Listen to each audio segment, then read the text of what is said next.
This is the 7th, 2023 meeting of the Ipswich School Committee.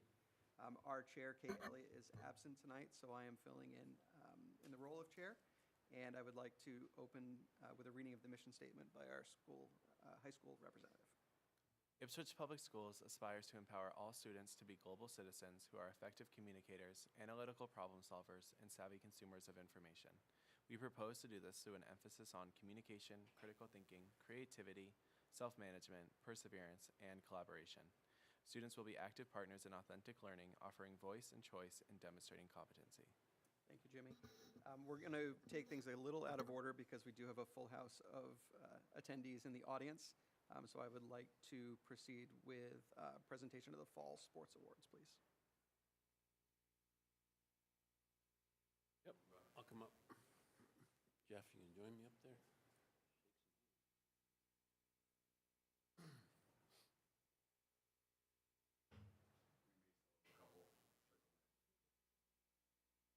So thank you for having us tonight. This is my pleasure. 3 times a year I get to come in and recognize our teams and our student athletes for their accomplishments throughout our fall, winter, and spring seasons. So we have certificates for our Cape Ann League All-Stars, and then a little bit later in this I have a couple of other things that I want to mention in terms of fall sports accomplishments. So I'm going to start with our certificates for Student Athlete Awards.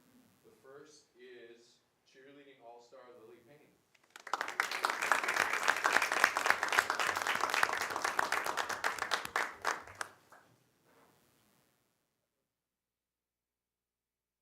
Next, we have Field Hockey First Team All-Star Abby Allen.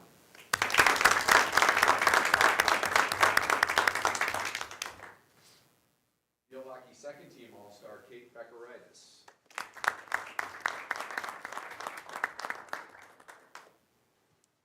Field Hockey Second Team All-Star Faith Howenstein.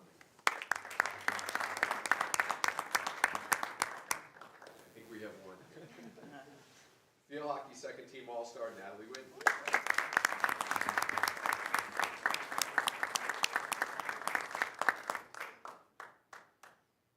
Next we have Football First Team All-Star Will Bronco.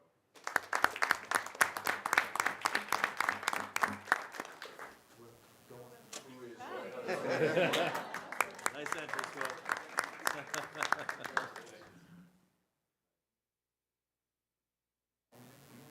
Yeah, we'll shake your hands.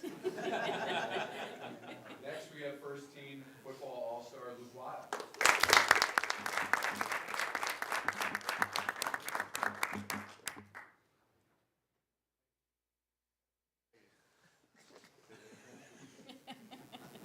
We have Golf First Team All-Star Charlie Johnson.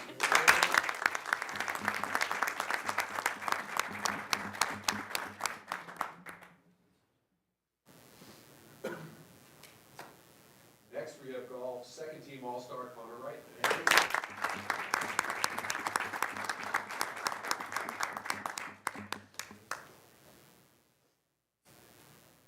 Boys Soccer First Team All-Star Jack Totten.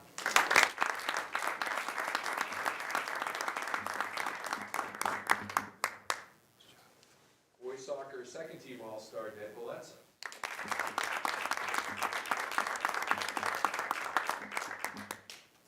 Boys Soccer Second Team All-Star Zane Norton.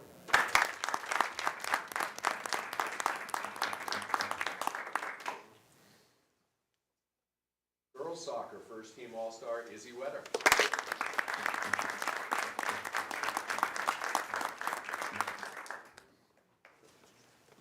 Girls Soccer Second Team All-Star Taylor Walsh.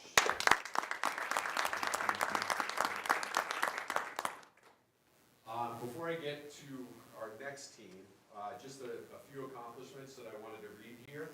I think everybody knows our volleyball team had a pretty amazing run for not 1, not 2, but 3 years now. To be back-to-back state champions is pretty amazing.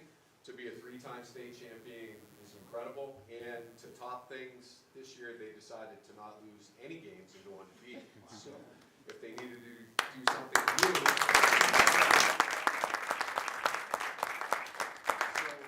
this team has been for 3 years Cal Baker Division champions, MIAA Division IV Final Four champions, and MIAA Division IV state champions.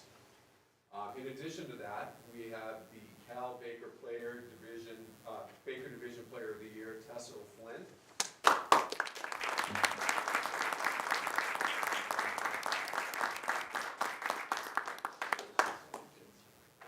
And Cal Baker Division Coach of the Year, Coach Stacy Lawrence. In addition, we have volleyball first team all-star Claire Belezza.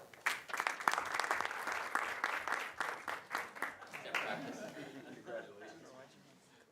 Volleyball first team all-star Addison Pillis.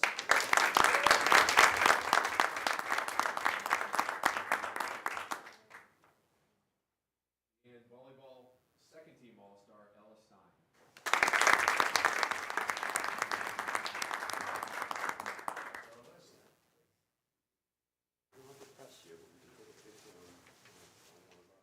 Sure.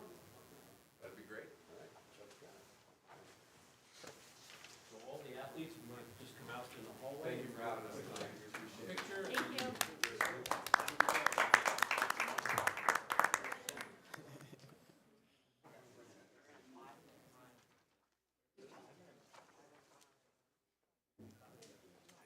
Ball football, huh? They did well. Yeah.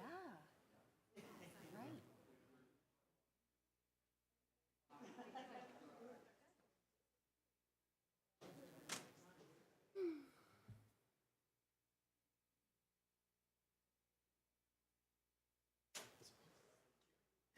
That's good. Put my clothes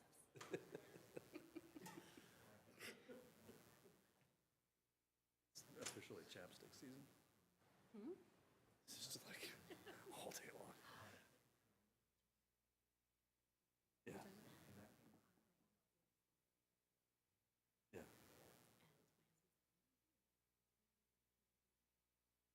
Yeah. Really? Even in winter? I don't touch it at all unless it's winter time, and then I'm just all in the mess.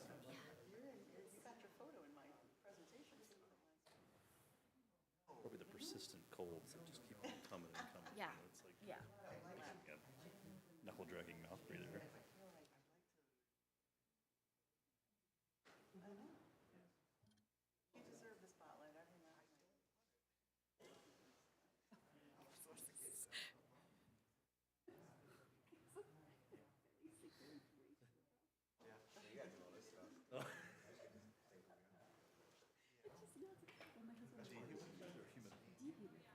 Taking it out of the air.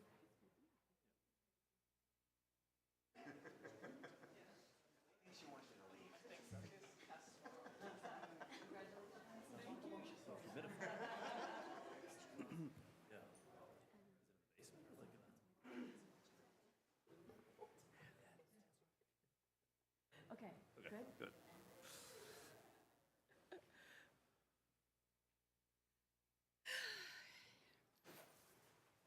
Thank you, everybody, for giving us a moment to take a photograph with the athletes. Moving on to announcements. The school committee will meet on December 21st at 7 p.m. in the middle school, high school ensemble room. That meeting is tentatively scheduled, and a determination about whether it will, in fact, take place will be made earlier that week. In the event that the meeting does not take place, the next school committee will meet on Thursday, January 4th, 2024 at 7 p.m., also in the middle school, high school ensemble room. The following subcommittees and working groups will meet as follows. FEFI's Policy Working Group meets on Wednesday, December 13th at 5 p.m. The School Facilities Working Group meets on Wednesday, December 13th at 6 p.m. The Communications Subcommittee will meet on Thursday, December 14th at 5 p.m. And the Budget Subcommittee will meet on Thursday, December 21st at 6 p.m. There will be no school from Monday, December 25th through Monday, January 1st for winter break. Dr. Blake, do you have any special acknowledgements? I do. I just want to give a shout out and a thank you to the Garden Club for the beautiful wreaths that we have on the doors at central office. They donate those to us every year, so just a shout out to them, the Garden Club here in Ipswich. And the other special acknowledgement that I wanted to give a shout out to our new band director, Rebecca Pagano. Last night was the small ensemble concert here at the high school, and it was fabulous. She did an amazing job having stepped into that role this year. The entire concert was great. Abby Frost did a great job. Michael Quell did an excellent job as always. But Rebecca did a great job, so I just wanted to acknowledge her and welcome her to the team. Excellent, thank you. Any other special acknowledgements? Seeing none, we will not have remarks from the chair this evening, which brings us to public comments. I will just read a brief statement regarding the conduct of public comments. Public comment is not a discussion, debate, or dialogue between individuals and the school committee. It is an individual's opportunity to express an opinion on issues within the school committee's authority. While this committee and/or administrators will not typically respond during public comment, the chair, as presiding officer of the meeting, may choose to if he or she deems it expeditious. Further, should the chair believe that an issue falls outside of the purview of the school committee, he or she may request that the citizen direct it to an appropriate person or body so that the matter is given proper consideration. Public comment is limited to 3 minutes per person and no more than a total of 15 minutes overall. Go ahead.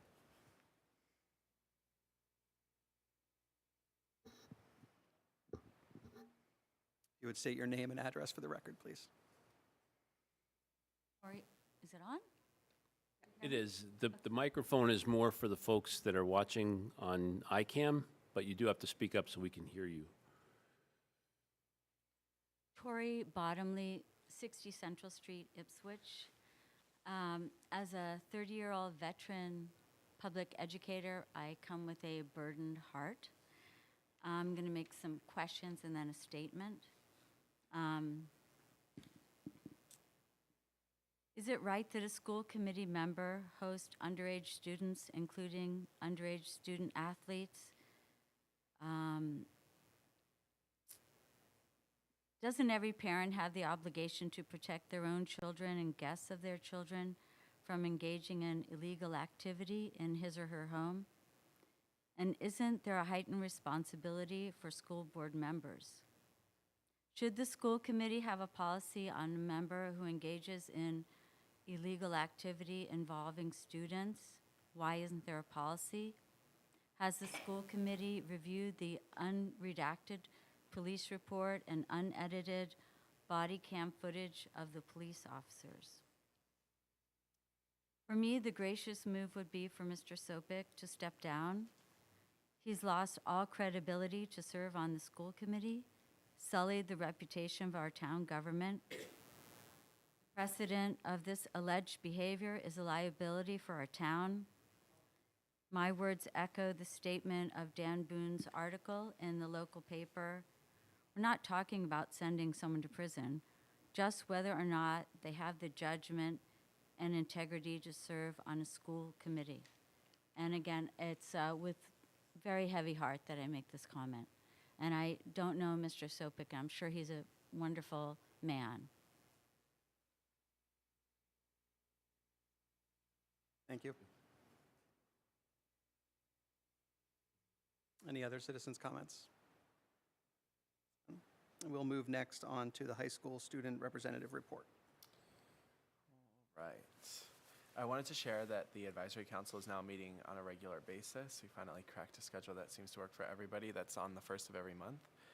We also have an Instagram that we'll be posting on a regular basis, similar to the school committee's Instagram, that kind of gives details about what we talk about, as well as bios for each of the student members so far, and adding Jeff to that as well, which will just be public access for students and the community to see what's going on in our schools and what's being talked about in advisory council. In the bio of the Instagram, there's a Google form that will remain open for the entirety of the school year. This is so students have the opportunity to ask questions, submit topics of discussion, and it's always going to be there for students that at any point in time want to submit something. The Instagram handle for that account is IHS Advisory Council. Another announcement for the Advisory Council is that we're planning on hosting another coffee and comments event that is a creative way to get students' thoughts on school, what's going on, what's problematic, what changes they'd like to see, and so on. For more detail, the students have the opportunity to get a free donut or a cup of coffee, hot chocolate, if they respond to the Google form and give an honest, appropriate answer, which is something that I've talked about before about the responses not getting a lot of them. This is a great way that a lot of students will respond and they'll leave something thoughtful because they're getting something out of it. But it works, so I'm excited for that. Additionally, I wanted to mention general feedback that students expressed about the identity series that was being put together by the DEI team and presented to students during their advisory period on Tuesday of 2 weeks ago. I'm going to share those slides with everybody after. I just didn't get around to doing it, so that way you'll have access to what I'm talking about. Anyways, so in our advisory council meeting, we had talked about that having students present the information and present the Google slides that are talking about identity, diversity, inclusion, bullying, and what students see versus teachers see, things like that. If it was presented by a student, maybe other students would pay more attention and be more excited to watch the presentation and maybe would be more invested and like all around maybe pay a little bit more attention and be a little more respectful. Another piece of feedback with students leading the presentation is that there was like just an overall lack of attention given by students during the presentation. Students in different advisories were on their Chromebooks doing homework instead of listening to the presentation and watching, and students are being affected by these problems in our school, and it can be perceived by other students that feel harmed by the actions going on that they are not paying attention, and it can be kind of just like a sign of disrespect. Anyway, kind of on a different topic, as we get closer to the holidays and December/winter break, there are lots of holidays, or not lots of holidays, but lots of holidays themed or winter themed events hosted by clubs and fundraisers going on. So students are very, very busy at this time of year. One of our best events sponsored by the Interact Club is the Jingle Bell Walk this weekend, I believe. It was either, this weekend, right? Yeah.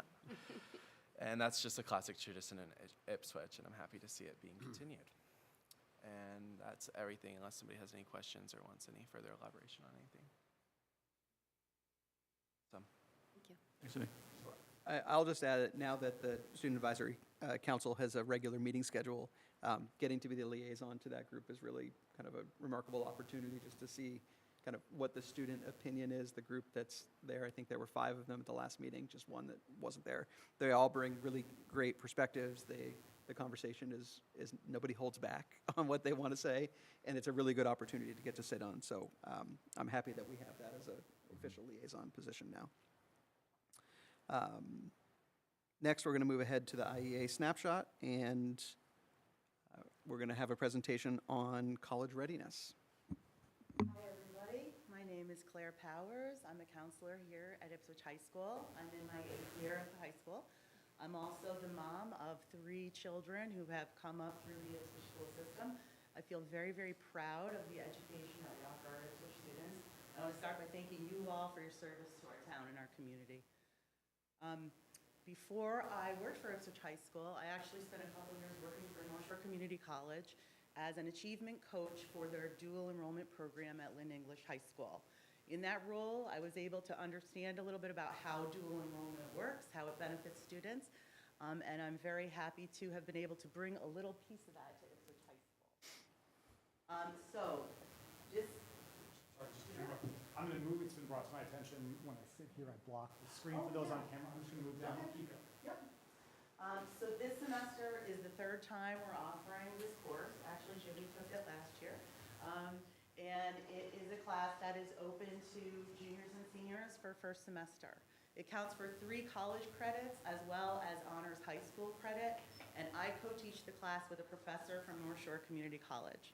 She comes in twice a week, and then I cover the 3rd day.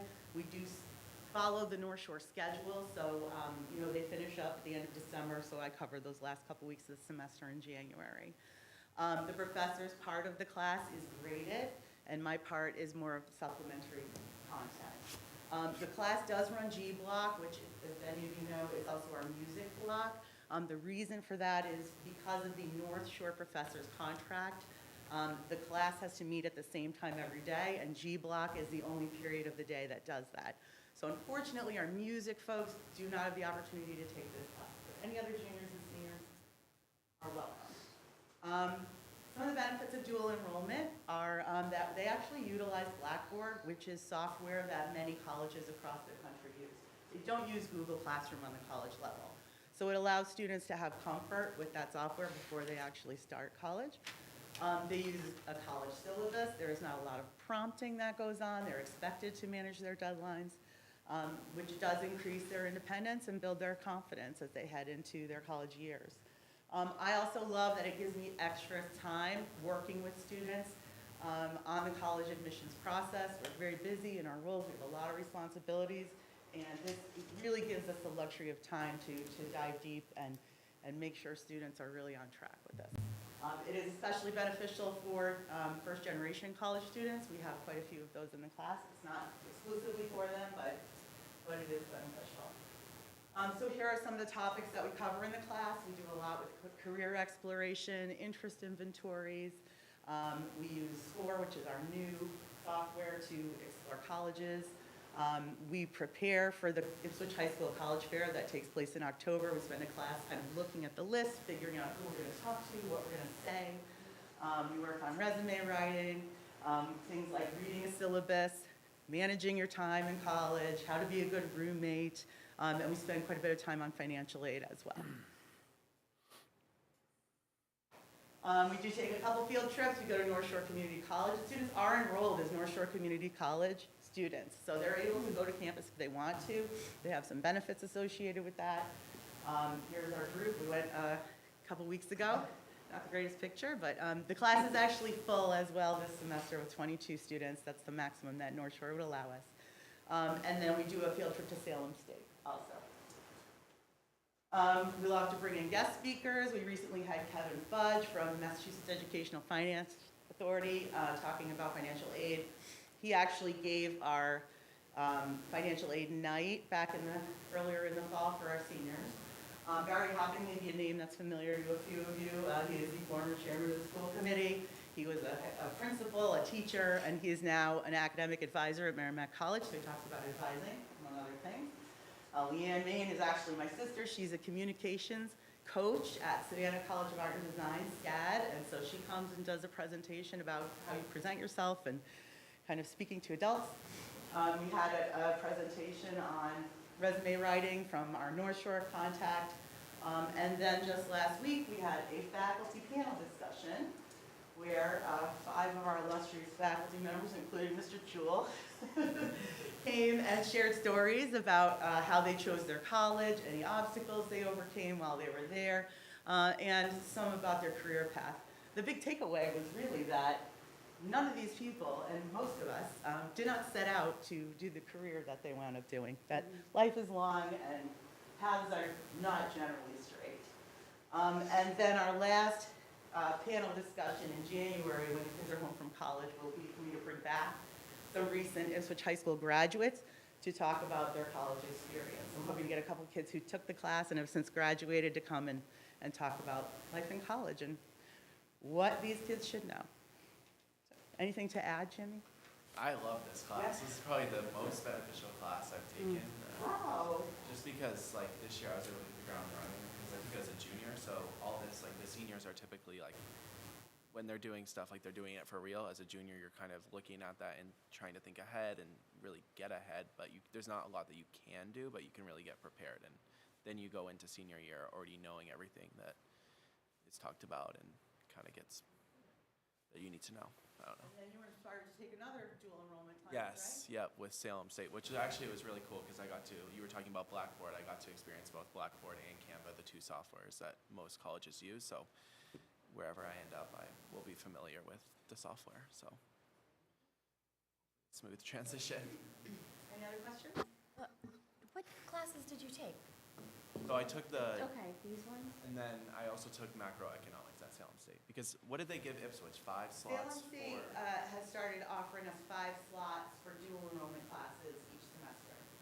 So students could take those sort of asynchronously, so they don't actually have to attend class on campus or be there at a certain time.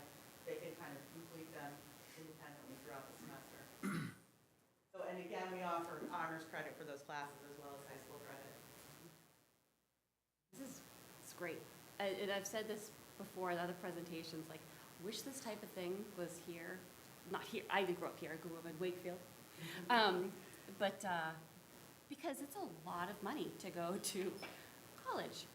And to just sort of kind of guess, you hate to say it, a lot of times at what you think you want to do for the rest of your life.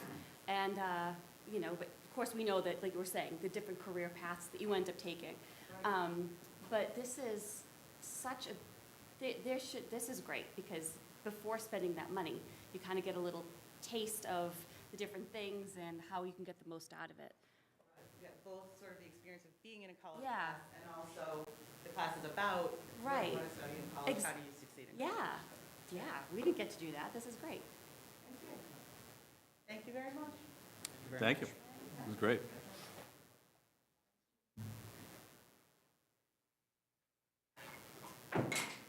Moving along, we have 2 requests for overnight field trips. The first is going to be presented for the robotics team.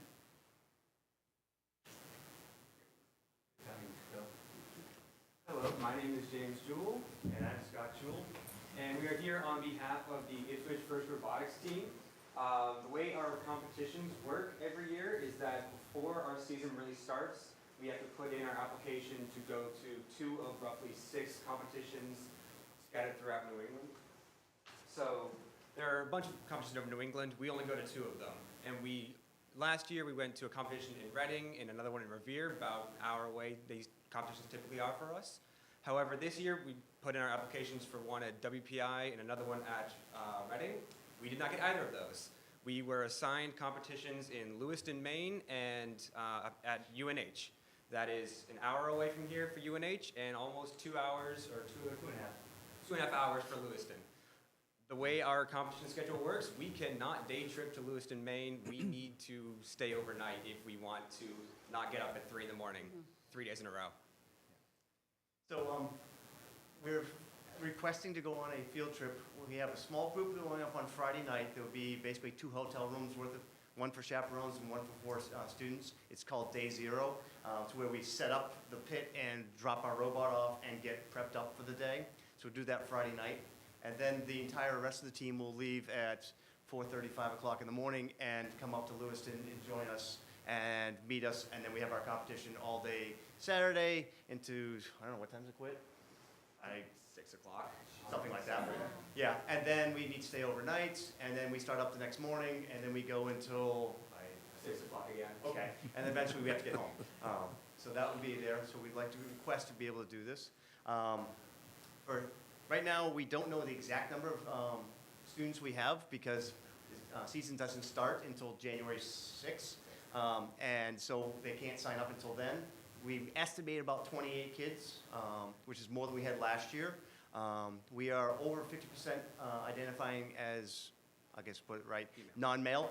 So we basically over 50% female.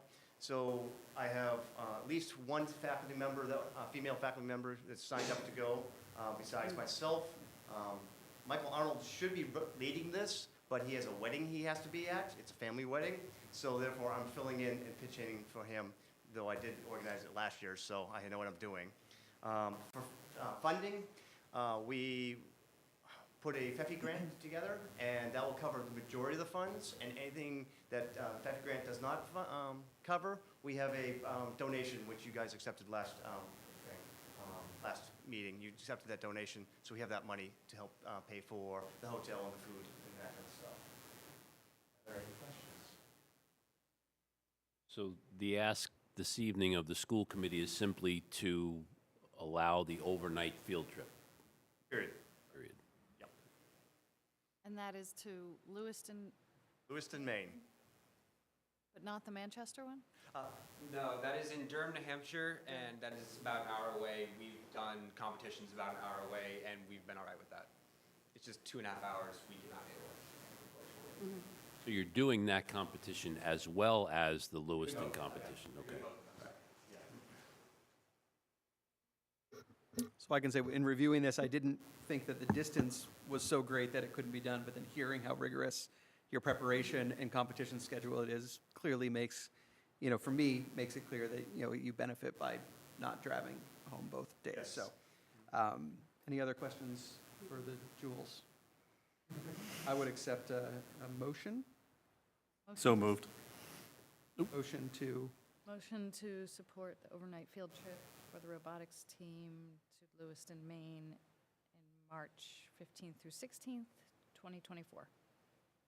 Second. I think it's 2 days, correct? 2 nights. 3 days, 2 nights. Second. Moved by Jen, second by Jenny. All those in favor? It's unanimous. Thank you very much. Greatly appreciate that. But I should probably put a warning out there. Our team is actually might be better than last year's team. We want to let you know that we might just be able to go to the New England Championship again, like we did last year. And that cost us $17,000 last year, and we're out of money. We have enough to get through this season and what we just agreed to, but we're going to be short of about You and $17,000 if we everybody want to else. go there. And we did qualify for World Championship last year, but we couldn't go because these guys were. Yeah, but they're not going to be in England this time. So just want to give you a warning that hopefully we might be back. There's a non-zero chance. Yeah. I think we would all love to see you back, so. Time for some bake sales, huh? Thank you. Pass the hat. And we have a second request for an overnight field trip, this one for the Racing Challenge.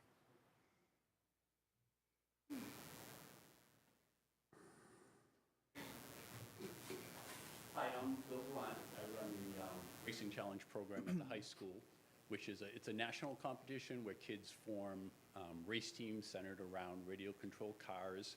They not only do racing, they do enterprise projects, business planning, public relations. They also do engineering projects.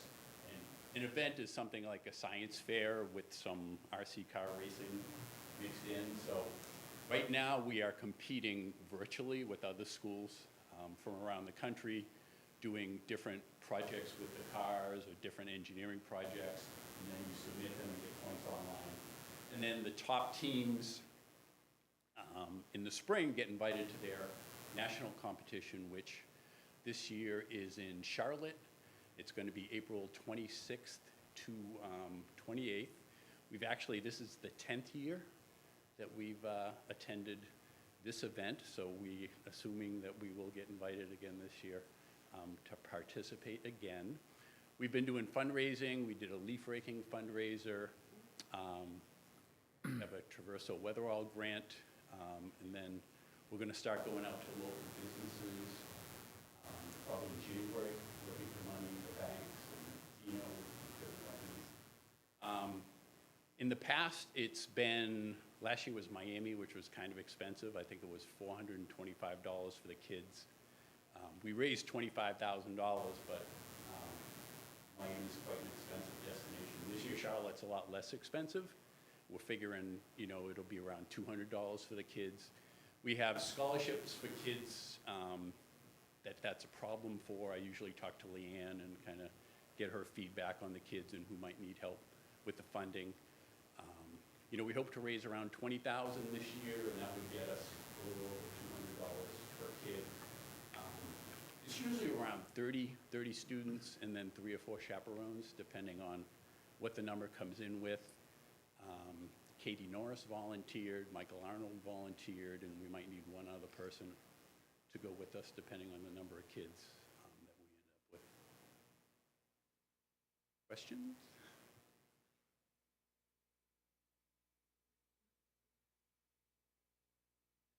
So it sounds like another great program, unlike Lewiston, certainly Charlotte, North Carolina, makes sense to have an overnight trip. So I would entertain a motion regarding the Racing Challenge trip.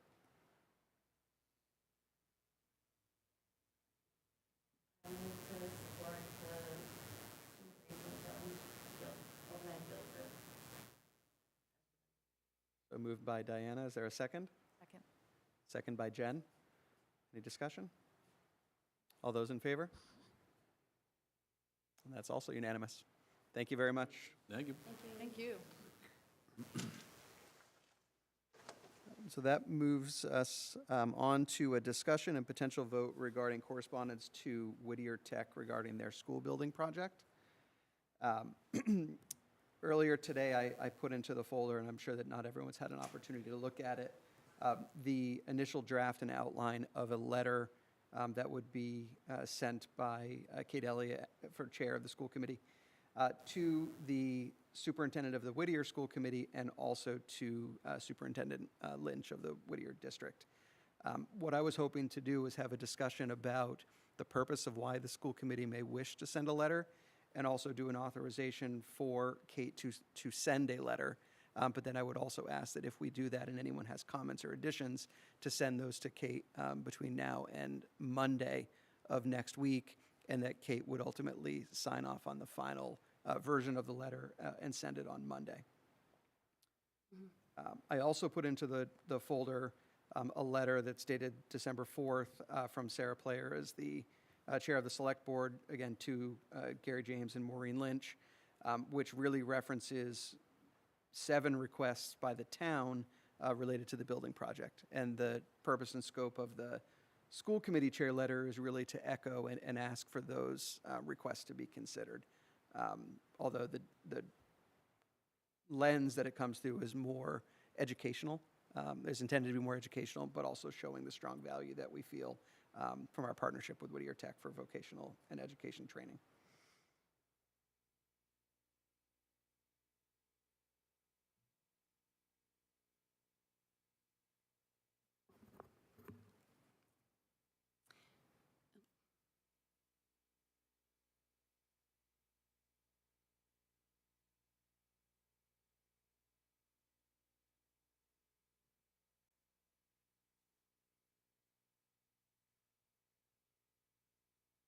Is this something we want to read out loud, or is it something that we just want to?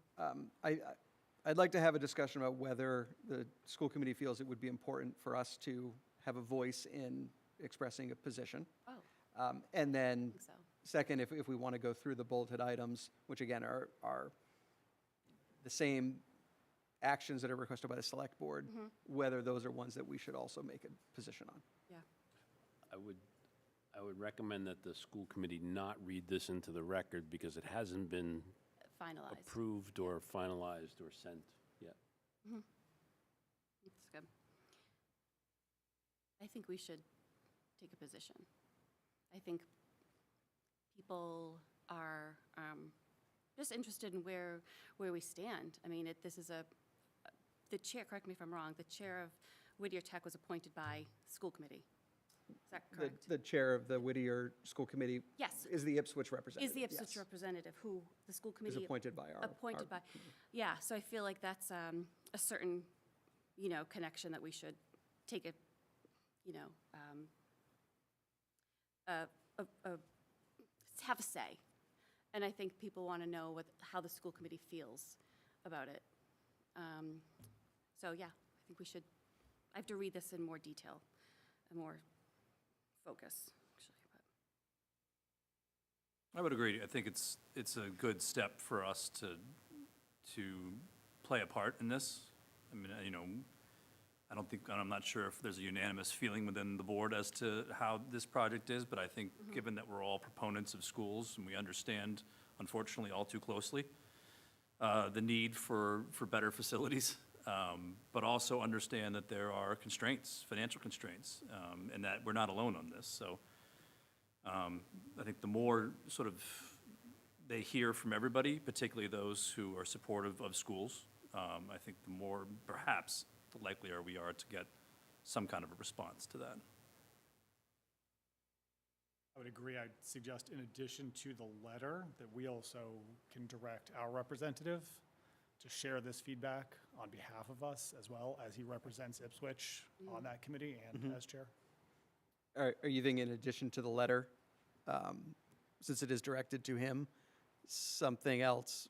I think I'm reading this as it's stating our position as the school committee. I would suggest that we're directing him to represent our position on the points in the letter. And the select board letter talks a little bit about constituent frustration that ours does not. So maybe including a piece about what we're hearing from residents as well as kind of being caught off guard by the project and not having it in our pipeline and seem it's rushed and, Sure. yeah, okay. I agree. I think it's not the project in and of itself. Yep. I think it's the financial impact and the time to make sure we understand what that is and that we can absorb it should it be passed. I think we need the time to do that. So I think we do need to vote on whether or not to send a letter. And then, as you said, Jeff, what we would do is get our comments and input to Kate before that letter goes out. Correct.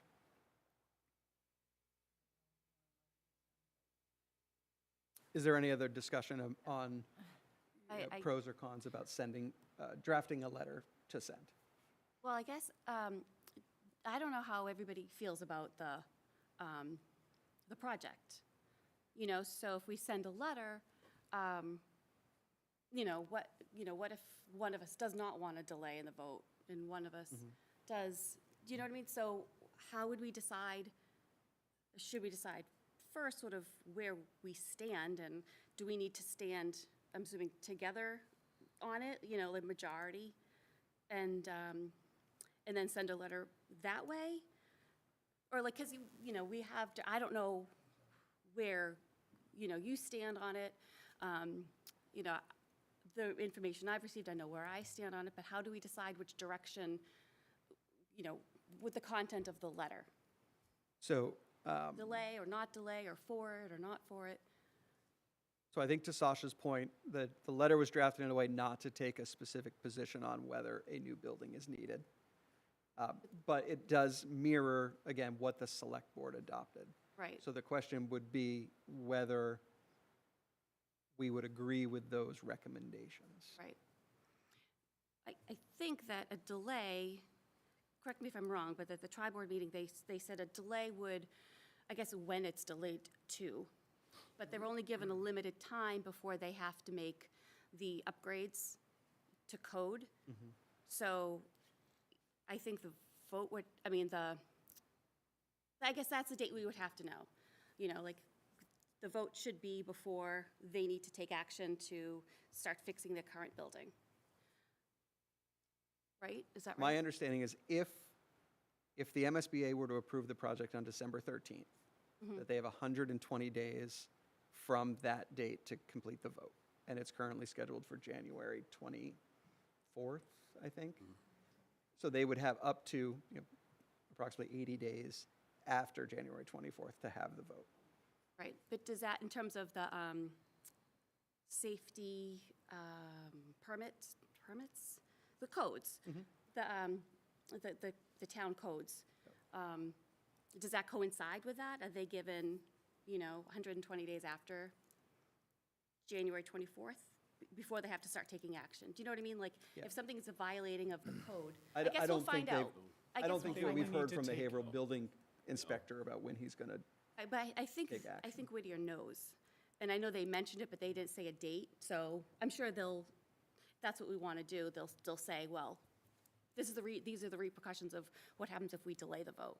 I don't think that those, So- bringing everything up to code is not specific to the dates here or that we approve. It's Right, if it did not pass and they could not build a new building, to do the renovations, they would first need to bring it up to code. So it's more tied to if it did not pass, they need to do repairs instead, they would need to do. okay, so that waits till after we have the vote, which is 120 Yes, days? yes. Okay, all right, so. It's actually more that's- tied to when they might do repairs, is they would have to bring it up to code, not to the specific MSBA. Right, well, that's yeah. what I, So they think. have time, it's not tied to Okay. these dates, yeah. okay.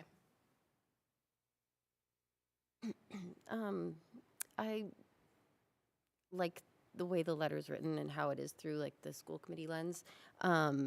I guess I'm just wondering if people have comments, if they're change the tone of the letter. Would we all know about that? Is that going to be up to Kate?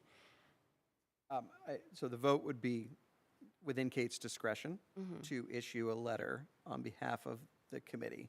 So I do think tone-wise, tonality, pieces like that, I think ultimately she may wordsmith and put into a different voice.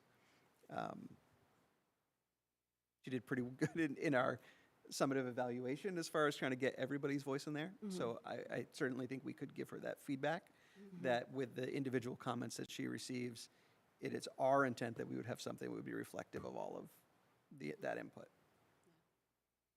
I think one of the important things is the town-by-town Can I speak about that? That's on the, okay.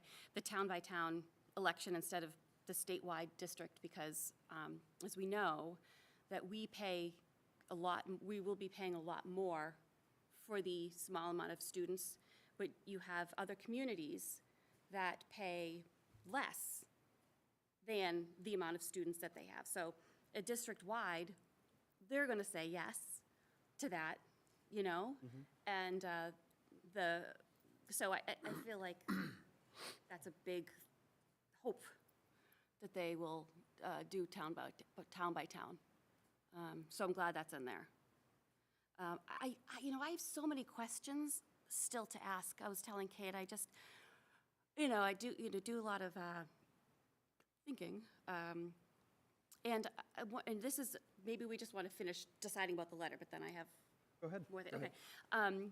If we could get, who was our appointed So person? Gary James is Okay. the Ipswich representative to Okay. the Whittier School Committee. If we could get him, and this would be after the letter would be sent, I'm assuming. When is the letter going to be sent? So the MSBA meeting is next Wednesday. Okay, so, So the plan is to get the letter Okay. delivered before that. yeah. Dated the 11th, so I don't know if that's. It's Monday. Is that, yeah. That's the goal, Okay. is to get something sent out by Monday. Well, so regardless, to have him come to our next meeting, if not, the 2 in January, which would be before, assuming that the date stays, before the election, the vote, and have, I don't know about anybody else if they have more questions, but I have a whole list, and this clarification I want to get for myself, us, and the community, because there's a lot of information they're not understanding or haven't received. So I don't know if sending him a list of questions beforehand, which I think would make sense, then having him come and answer those, again, for us and the public, and so we can even ask more questions, because this is a huge amount of money. I don't need to say that, because everybody knows that.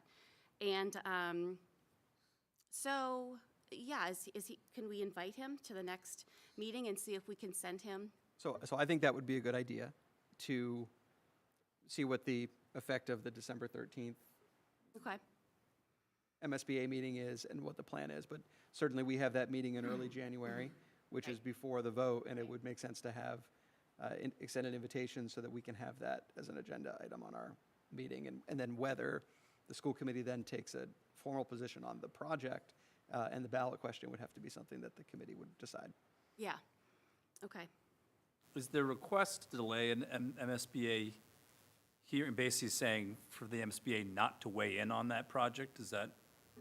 That's the first request. That's is to- yeah, is to so extend basically- that period of time from December 13th, which would start the 120-day period, to a date in the future. In the future? Would they have to go a whole nother cycle, basically? Is this annual? I mean, I probably should know that, but does the MSBA only, I think there are other times that the Board of Directors of MSBA meet, but I don't know when this particular question, if it was delayed, would be presented. okay. Yeah, I think some of the questions I want to have answered is, according to our answer sheet that we received from the tri-board meeting, all districts will need to pay one way or the other, either for a new building or for the repairs. And one of the questions is, do we need to vote on giving the money for the repairs if a new school is not voted? And more about the cost of that, so people can compare, oh, okay, so we have to pay for either one. Which one makes more sense? So I think people think that we pay for something or not. But I think, and correct me if I'm wrong, we're going to have a bill either way. So, because I know I've talked to a lot of people, and it's confusing. There's a lot of information. So to give the public a clear explanation on, if you vote for the school, this is going to be about the cost per household, or the cost that Ipswich will have to pay. If we say no, this is the amount of cost we'll have to pay for the upgrades to code, as well as dealing with an older building across the board, which may come up for more repairs. So I don't think people understand that. So just a clarification of, we're going to have to pay either way. What makes the most, do we invest in the new school, or do we keep investing in the old school? I think that's a big deal. And if I know I'm talking a lot. People also think that one of us, and I can understand why they would think that, is on the Whittier board, you know?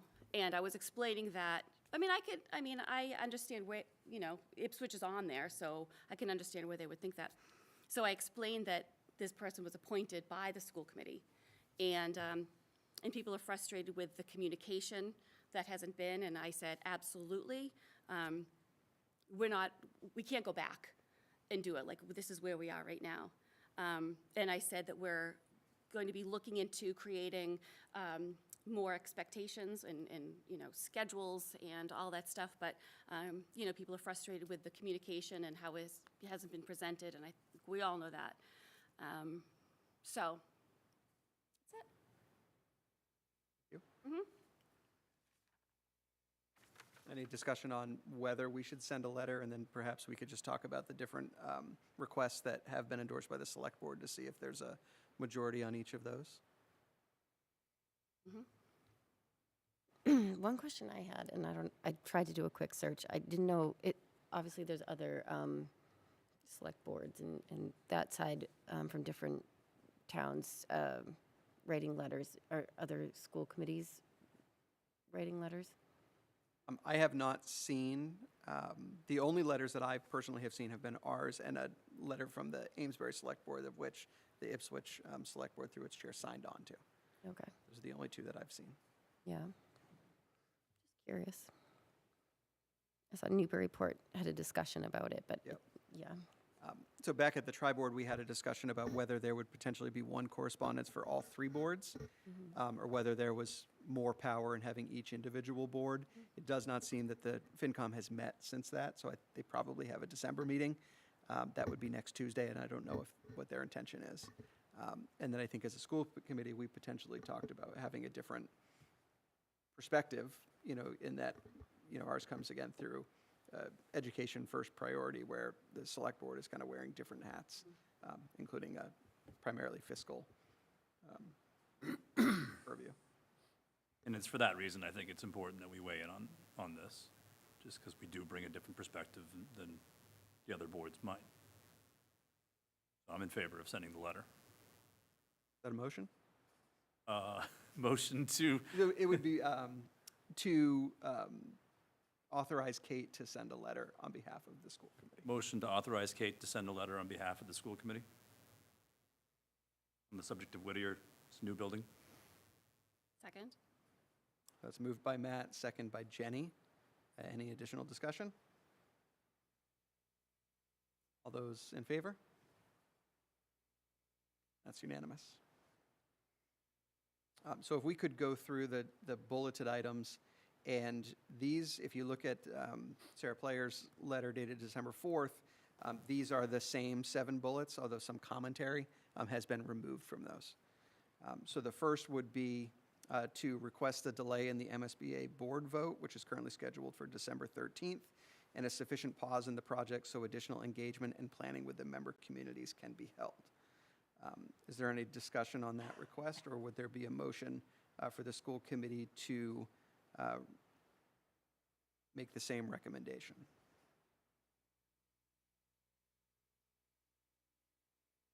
I don't have a problem with the request. I just wonder, like, is that a thing? Is there a precedent for that? Does the MSBA do that? I think that was asked at our tri-board meeting, Okay. and I don't know that we had a specific answer. Yeah. I don't know the exact answer to that. I can tell you that an MSBA meets every other month, so it would be in February before they would meet again if they decided, if the request was to take no action, but I don't know if that puts them out of the cycle. Right. just, I'll leave it at that. I don't know, so I don't want to, I think some of these may be more boards wanting to demonstrate that they are doing their best and are advocating for people who are showing their frustration at the town level. So some of them, either legislatively or through the agency, may not be something that's going to get done. But I think that the intent is, well, this is what we're hearing, let's ask. Makes sense. I don't find that there's any harm in asking. Yeah, agree. They can always say no. Yeah. So that's the first. Any other discussion on that one? Only other, on the third bullet, or sorry, you want to get? I'll do the keep going, second real keep quick. going, yeah. Sorry. Second would be a request to delay the special election, which is currently scheduled for January 23rd, to give communities adequate time to understand the fiscal impacts of the project costs if approved. Agreed. The third request would be that if there's an unwillingness to request the two above items, that the Whittier School Committee should hold a town-by-town election instead of the planned district-wide election. Did you have a point, I would Sasha? suggest they do that anyway, even if it's held on the 23rd. So it's not, if there's unwillingness to agree Yes. to above, it's just, Not in contingent. addition to the first two, we also would like That's a, town by town. That would be my recommendation on that third bullet. I agree with that. 'Cause that's what I was saying before is really, would make a huge difference. That would be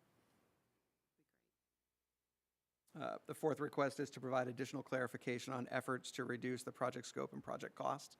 And specifically, this was regarding non-reimbursable expenses, either totally excluded or items that were above the MSBA reimbursement cap.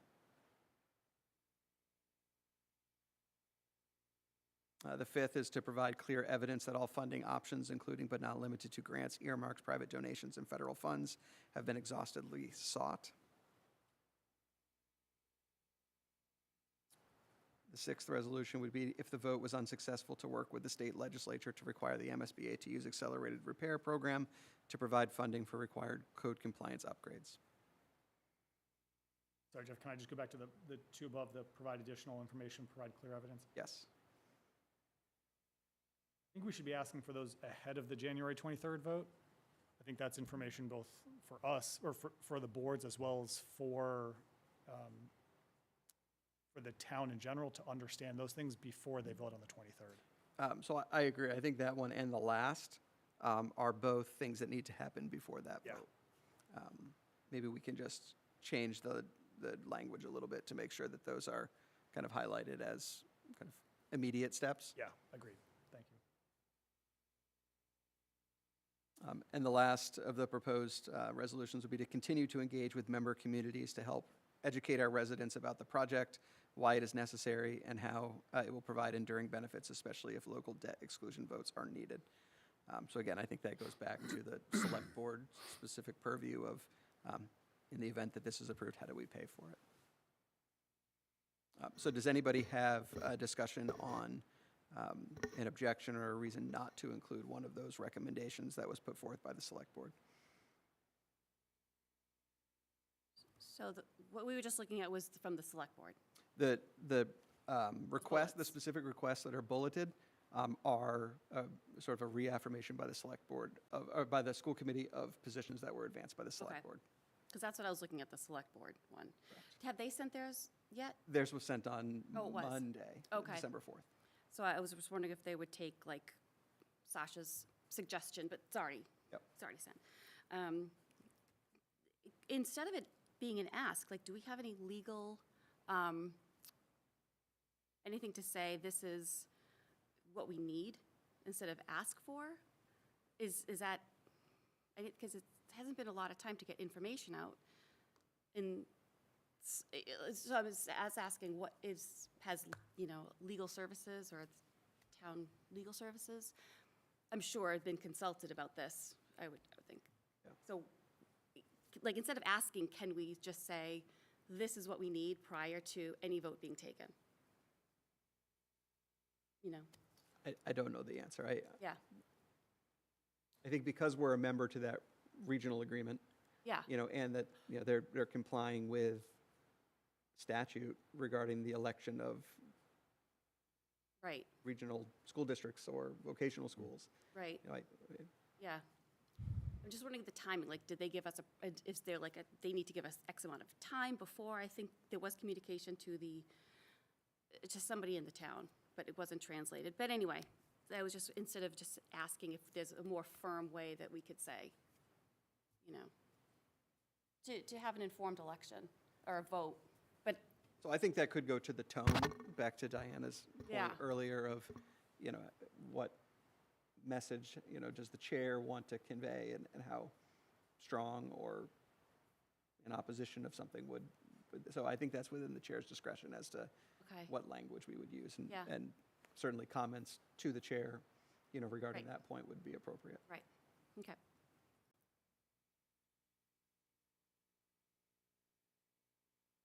Other points on the specific requests, or would somebody like to make a motion to take a position on them as written?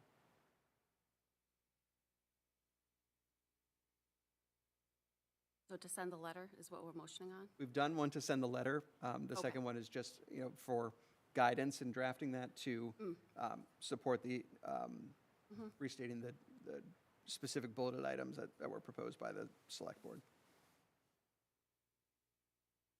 I move that we direct Kate to include the bulleted items as noted in the chair letter to Whittier Tech draft document. Moved by Sasha, Second? seconded by Matt. Any discussion? Just one question. So Sasha, you made the point earlier that in addition to delaying the vote on the 23rd, I'm just looking for the wording. This is when we were talking about the select board letter that's already been written, but what was hold on, let me jump back. The third bill, I'm looking at the draft version. Together, it's been updated, Jeff updated it, so They it's did. now, Okay, I it think. now indicates that in addition to the previous two bullets. Is Okay, that yep, you're I asking? didn't, Okay. yep, I didn't see that it was updated Yeah. live. Okay.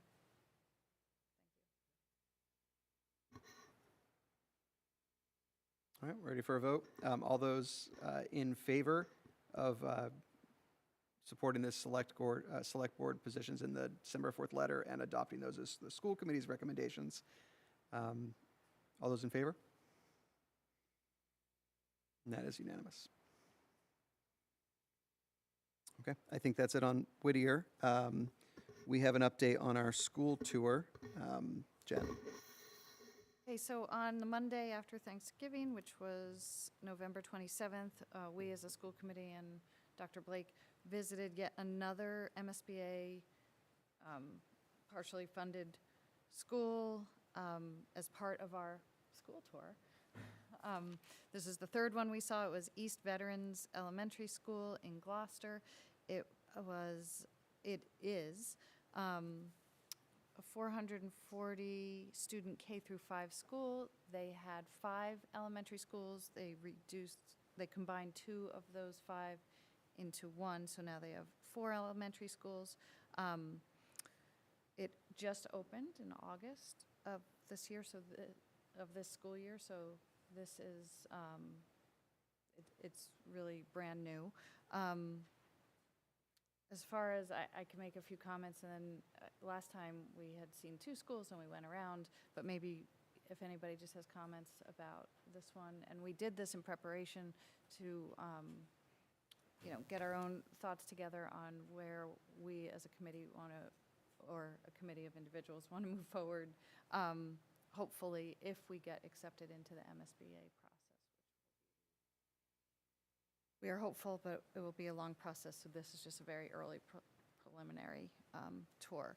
So I'll say a few comments. I thought it was a really beautiful school.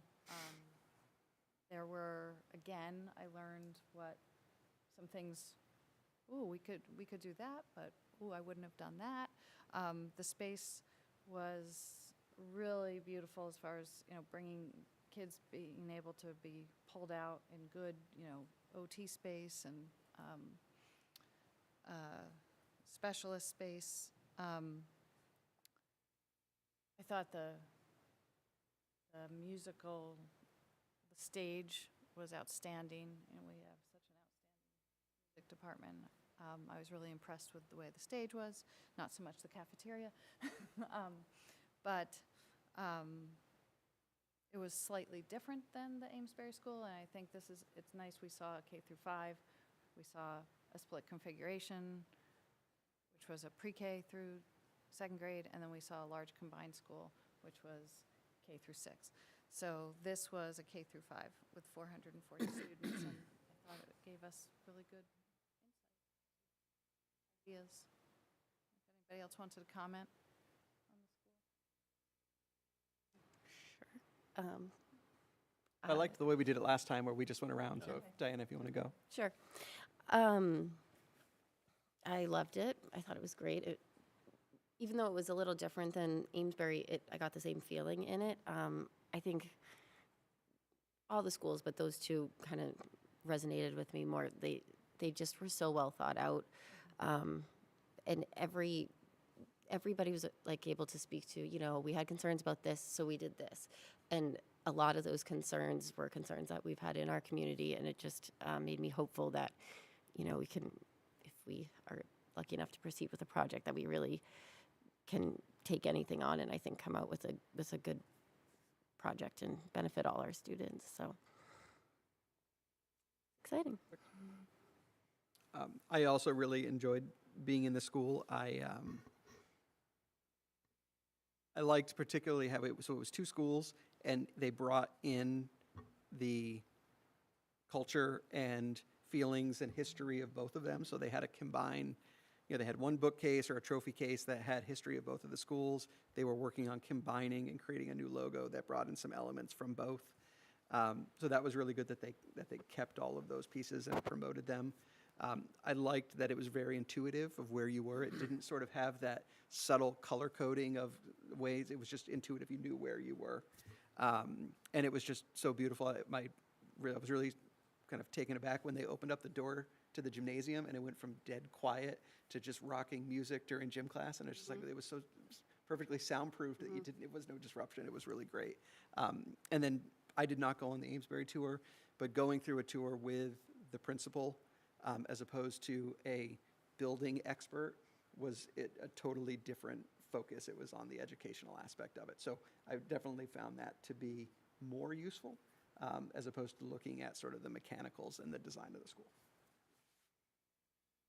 It was interesting to see yet another design layout and what adequate educational spaces are supposed to look like, as opposed to, people crammed in closets and things like that, and room to grow. The layout of the building was interesting in that the cafeteria was on the 1st floor and the gymnasium was on the 2nd floor right above it. But you wouldn't know that. When we were in the cafeteria, those kids were in the gym class above it, and you didn't know that they were there.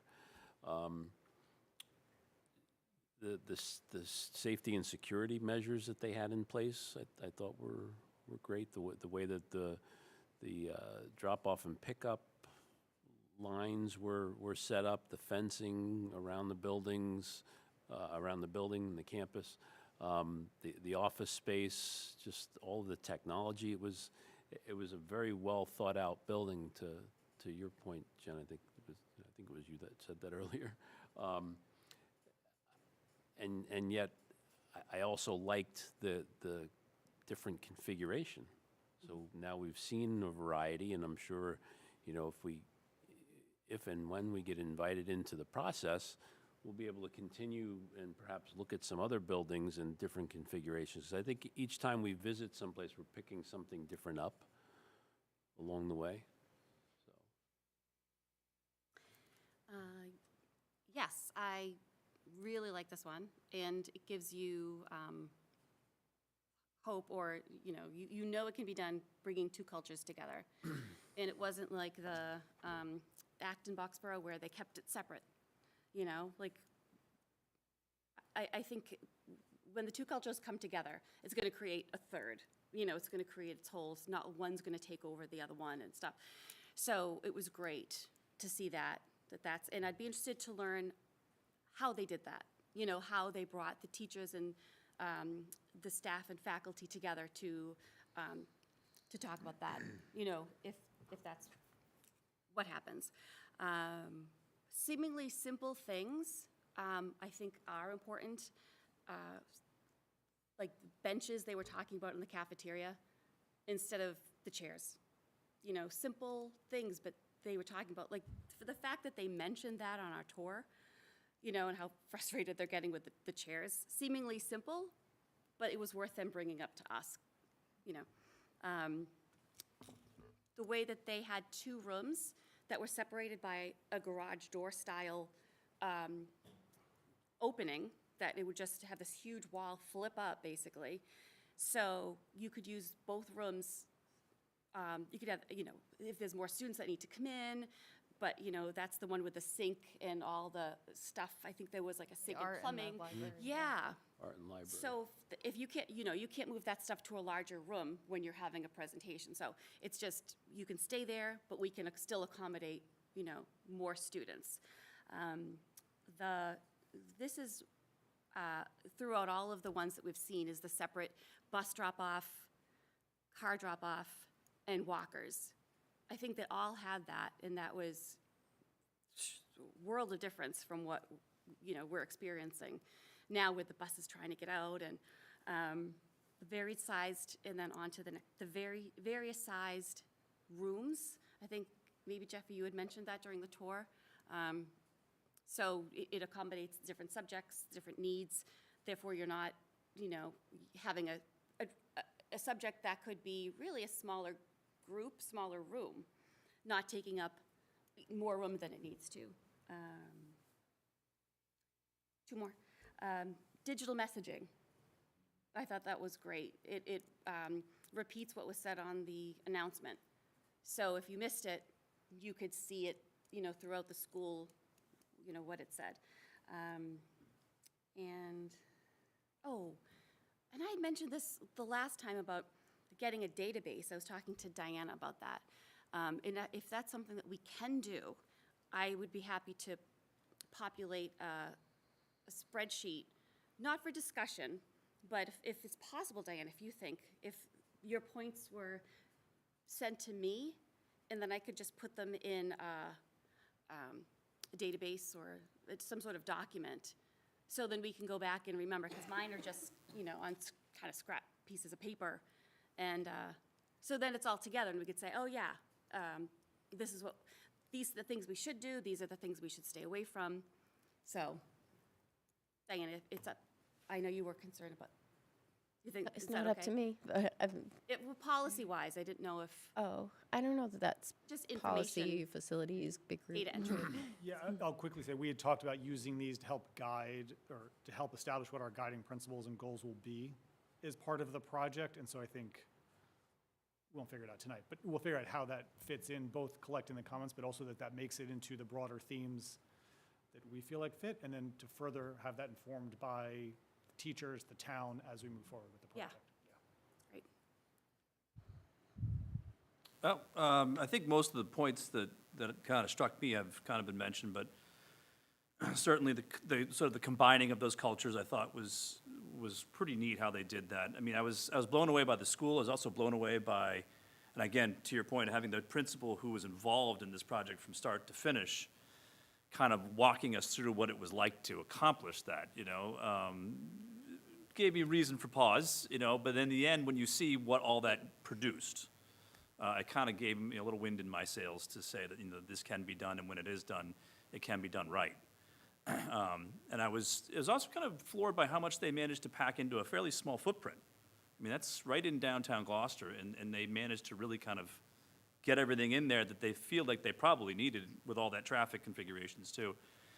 And lastly, how they were really able to create a school that is profoundly them, right? You know, the use of sort of porthole windows, and it just kind of exuded Gloucester, and I think that's kind of it's a great way to kind of create that sort of pride and sort of, you know, sense of place that we could do here, you know. So those are kind of my main takeaways. Didn't the superintendent say they got the CO like the day before school was? Yeah, over? you know, So- the stress levels must have been like through the roof. I mean, they were still moving the library in here, you know, so I can't imagine that's an easy undertaking, but. I wasn't able to attend, but I'll just sort of say, I think it's been clear how valuable they were. We were intentional about the 3 schools that we saw, so they would bring different things to the conversation. And just as we move forward, we'll think about that in the same way of what else might we want to see to help better inform us as we move forward with the projects. Does anybody remember the price tags on the schools? He said 66 million, I wrote down 65 million. 65? Do you have the other two? It's a million. amongst Amesbury friends, was right? similar. Yeah. Million went. That's, I mean, in today's dollars, that sort of feels like a bargain. Right. I think, this is like super rough. I think Amesbury was similar and Acton Boxborough was not quite twice that, but I mean, Yep. twice as big, so. More than double the student, or close to double the students. Yeah. so. Gloucester built that in COVID, right? Wasn't that, I mean, so they were already kind of experiencing some of those inflationary pressures, you know, not fully, but. Acton Boxborough was 117 million total. And I believe Amesbury was in the 65 million range. Any other comments on our recent visit to Gloucester? Policy update. So I think there is a subfolder in our meeting materials for updates on policy. Diana? Yep. All right. So, just to start, I want to commend our group. After tonight, if these are all approved, we will have gone through 32 policies, and last year we got through 33 in the entire year. So we are we are cranking, and I think we're doing some good work and having some good conversations. All right, so starting with JL, you'll see some minor wording and formatting edits. The biggest change is that we added a section that says safety drills will be conducted annually as needed. So that is what happened this year, and in our smaller group, we said maybe this is something that should be in the policy, that every year we will ensure that that happens. Does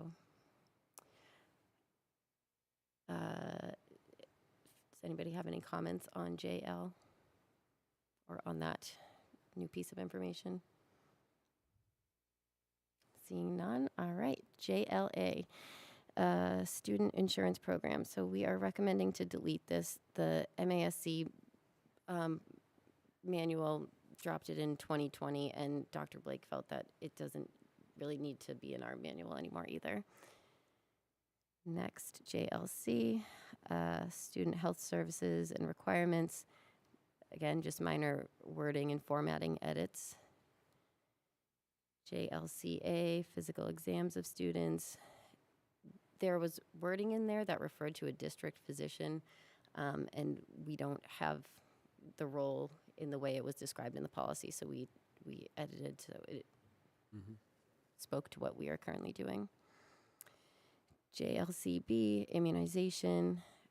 We adjusted wording to cover cases when records aren't immediately available, but we're still in compliance with guidelines.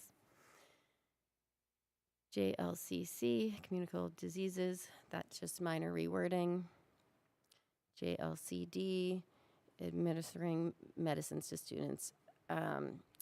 The only biggest change here is we removed the word medical in the people who can be trained to give Narcan in an emergency. And that is all.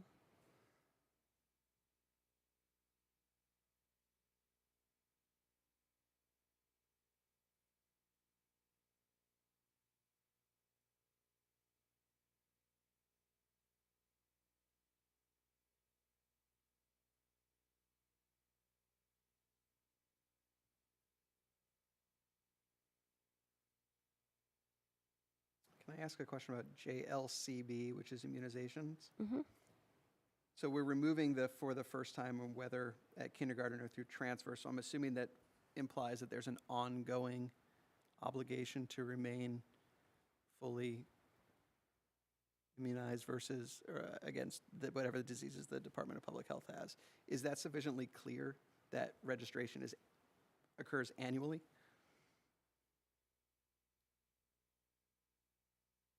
Those are the ones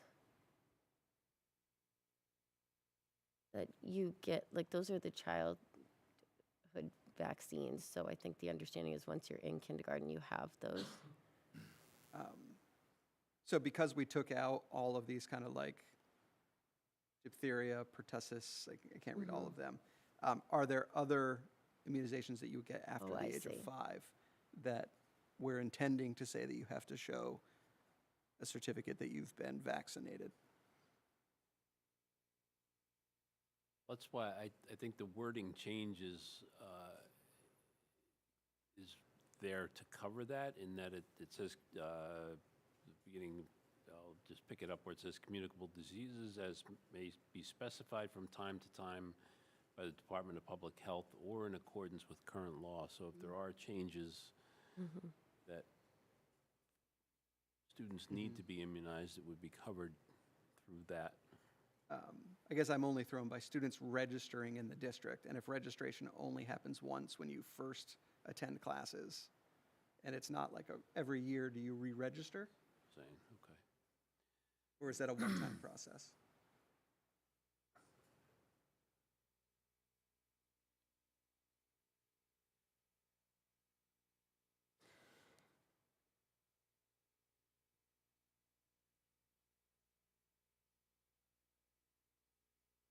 Is there a different policy for annually providing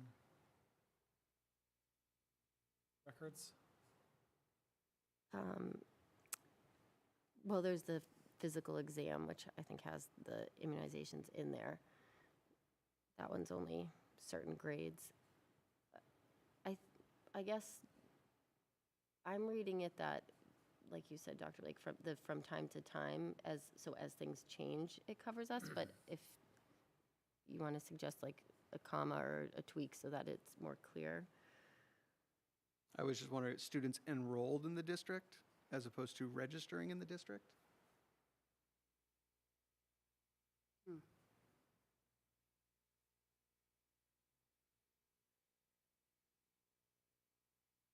It's after they've registered, is Yep. what you're saying. Yep, I think that would cover it. Change it to enrolled. Yeah. I do also wonder, I'm thinking at the elementary level, when you list the vaccinations, it gives whoever is in charge of this, whether it's the school nurse or the administrative front office, an opportunity to review it and see what's missing. I do wonder if we take them out specifically, every year, whoever that person is doing the review is going to say, well, what are the vaccines that we're looking for this year? Have they changed? I just don't want to make anybody's job more difficult. Because it does change, and I know, because I do this, my daily job, we have a list that's required, and I think it makes your job easier if I agree. I imagine that this school nurse has a list. I'm not sure that they are looking at this, but I have no problem keeping it in there if you find it valuable to have it there. I'm not, There might also be the it's not visibility. about me, but maybe we ask the nurse, would this be more difficult? Or does this make sense to take them out in an itemized? And just leave it in. I mean, there's no harm in leaving it in. Like for the transparency of parents, it might be worth leaving it as well, for the same reason. Yeah. All right, it's in. Can we sort of do both, where it says, list them, but says, you know, in case there are changes Yeah. for some reason. It's probably been the same list for a long time. But this is the list, but, And does but indicate still there, keep that yeah. law, okay. So that somebody just did an edit while we were having this discussion, and that's how it reads now. It has a list Oh. of ones, plus it says, and other communicable diseases, as may be specified by Oh, DPH. okay, sorry, I didn't see that. Okay, thank you.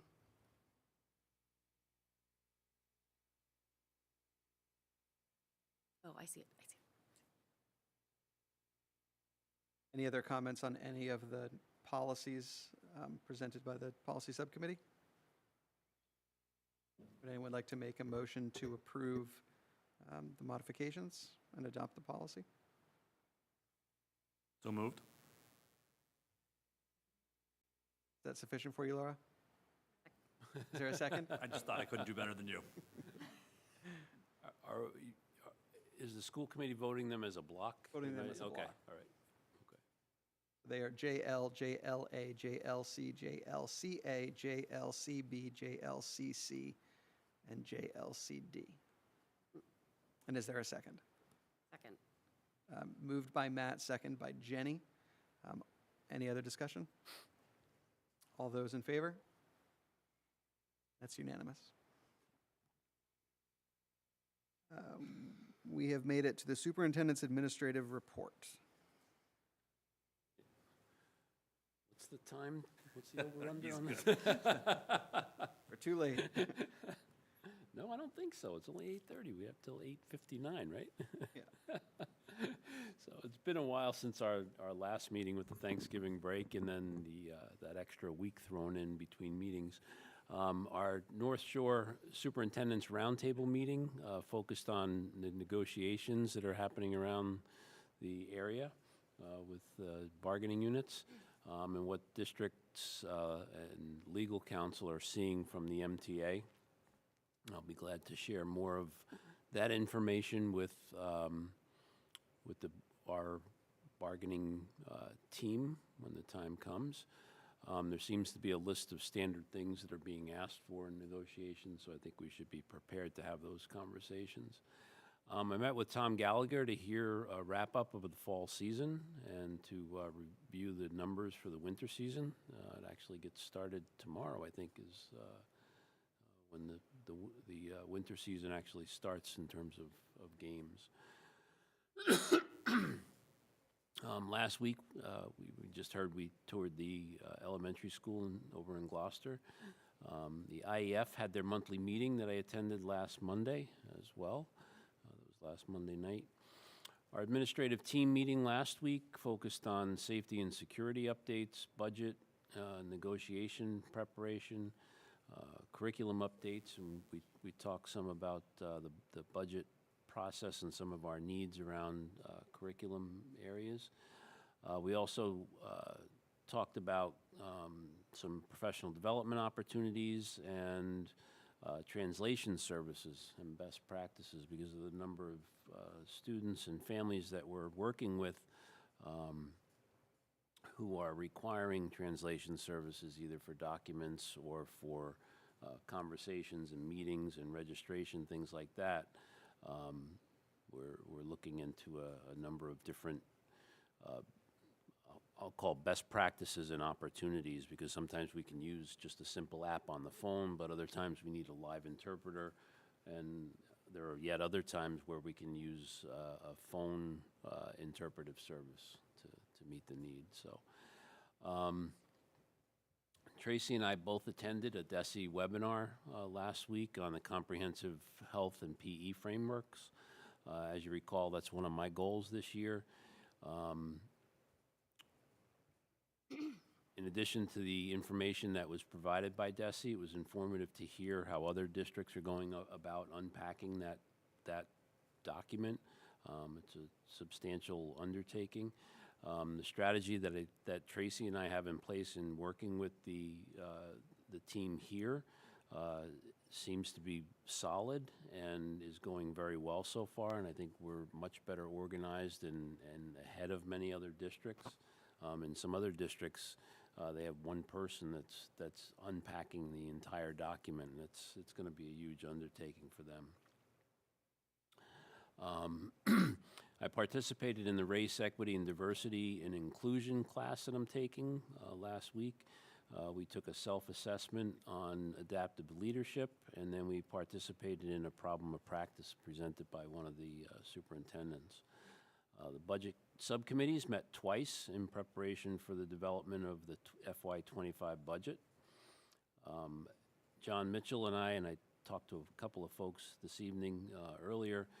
John Mitchell and I met with Hakan Saturuglu to talk about virtual reality opportunities in our current classrooms and some coursework that he's developing and folks that he's working with.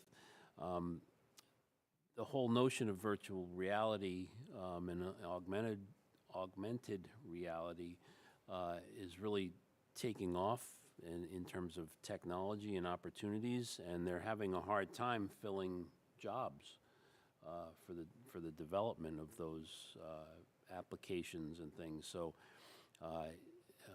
Hakan is looking to partner with some districts to perhaps do some curriculum work, provide opportunities for kids to learn the skills so that when they graduate high school, it's a career opportunity that frankly will pay very well because it's tech related and new and upcoming. So we're looking at a couple of different pieces. We're looking at one piece for the curriculum work, but we're also looking at opportunities for teachers to use the virtual reality in the classrooms to be able to do either field trips or perhaps even dissections and things like that. So there's a lot of opportunities for us. So we're just exploring that and some grant opportunities that might be out there. I also met with the director of the EDP program to begin discussing a summer camp program that she's hoping to launch.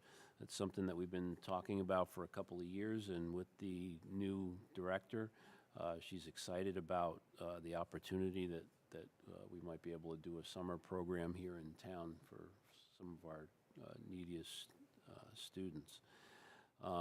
Admin team this week was just the 4 principals, where we talked again about the budget process and, perhaps having to have some difficult conversations in the buildings around staffing and program and things like that. We also talked about school security issues and educator evaluation. The North Shore Education Consortium met yesterday morning, and the focus of that meeting is on some significant work that they need to have done to one of their buildings and just how we're going to go about supporting that work and what kind of money is going to potentially be involved in it.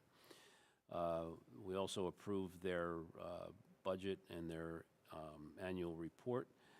We also did the same with the CREST board meeting that I was part of right after the NEC meeting yesterday. The collaboratives all have to have their annual reports and budgets done by the end of December, so we were making sure that happened. Yesterday afternoon, I had the DEI team meeting district-wide, and just got updates on what's happening in each of the buildings there. Winthrop and the high school are moving toward the No Place for Hate school designations. They're both moving forward very nicely. Doyon and the middle school are furthering their work. We heard earlier this evening during the student rep report, there was a survey that was done and some work that's being done at the high school that and there was presentations done by students and staff in advisories, and some of the feedback that the kids got and the staff got, frankly, was that, you know, folks need to take this work seriously, and we do, and that we needed to take a step back and sort of revisit how the presentations were going. And so that did happen, and I think, is it next week that they're redoing some of the presentations? Because they moved Culture Fest as well, so they Yep. can be on the same day. I think Right, it's the yep. 12th, Yep. next Tuesday. And so so for No Place for Hate designation, they have to complete 3 activities. So they actually have 2 going on at the same time. So the one activity is around identity, which is what these presentations have been about. And then the second activity that they're doing is a recognition next week, I think it's next Wednesday or Thursday, where they're doing a Culture Fest. So all of the students, staff members of different cultures will be able to bring food in and do presentations around their individual culture. So the team has it all set up. They're only doing it internally this first go-around, so it'll be all the students at the high school that'll be involved in it and have the opportunity to see it. So looking forward to participating in that. And then the high school small ensemble concert was last night. They did a fabulous job, as I reported out earlier. The new band director, no pun intended, didn't miss a beat. The kids did very well. The energy was very positive, and people left raving about the whole program, so it was a good evening. Next week is the large ensemble concert, as well as some of the middle school. I think Monday night might be the middle school. Middle school orchestra. Yeah. Yep, middle school winter instrumental concert 7 to 9 on Monday night. On 5th grade is Tuesday night. And Thursday is the high school large ensemble for next week. So I know that the high school concerts are being streamed, and so folks are able to live stream that on the YouTube channel if you can't make it. And I think that invite goes out like the day, not the invite, but the link for it goes out the day before. So great opportunity for folks around the world to tune in to Ipswich and our fabulous music programming. And then today I spent the morning out in Marlborough with the MASS Executive Board. We had a conversation with Commissioner Riley, mainly focusing on some of the concerns that superintendents have around the state with teacher shortages, licensing issues, some conversation around the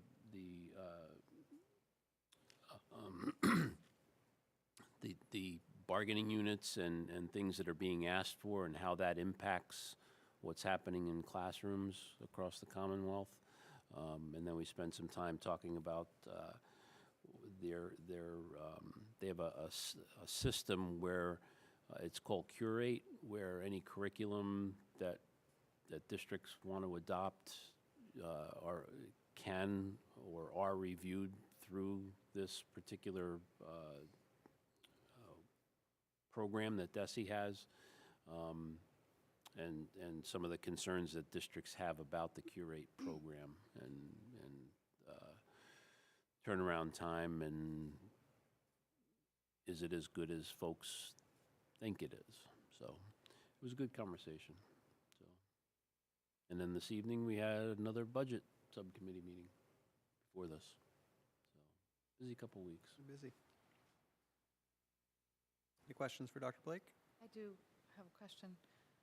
You brought up, you met with Athletic Director Tom Gallagher, and it made me think of tonight, because the new season has started. In years past, there's been conversations about, tonight was a nice awards presentation. Does it need to take place here? Mm-hmm. Should it be a little bit different and special aside from here? So I just wanted to put that out there, that maybe that's topic of discussion. It is a nice recognition, but it kind of feels like, should it be something separate than a school committee? From a school committee meeting. And then, That's a great question. That's how it's been all my years here. It's been a recognition at a school committee meeting for the athletes. and as a parent, you just think, oh, well, maybe you don't need another event to go to, especially in a busy end of season time, but maybe it's a question to put out there. Which leads me to my next question slash comment. I think at the end of every season now, student athletes are getting a survey as to They did get a season, survey. and Yep. when do we get those? Because I don't think there's been a athletic council or advisory meeting in a while. Yep. Just checking in on that. Yep. So we haven't scheduled the next one yet, but the end of season surveys did go out. They've been out in the email for students and in the daily announcements since, I want to say, the week before the season ended. Yeah. So I have not looked at the results yet. Okay. So. So I think they get reported out usually by Tom. Yeah, yeah. Maybe the question to students is to ask their parents if they'd like something more than a school committee recognition of the certificate. Maybe that's the place to ask. Sure.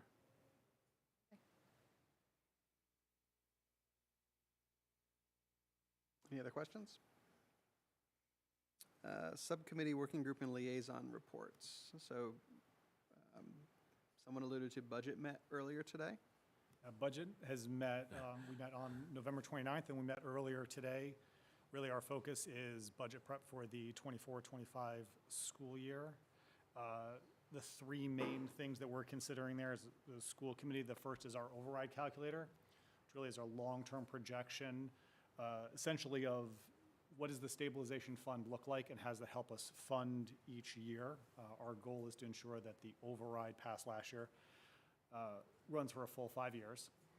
The second is the ESSER funds, which go away this year, put in place during the pandemic, which helped fund several programs within, and positions within the school, so we need to account for that. And then the third is we have union contract negotiations coming up this year, and so figuring out how to plan for that in our future year budget. I noticed we have new financial reporting in our folder. You. Can you touch a little bit about Sure. The enhancements that we have, which I do appreciate, so thank you.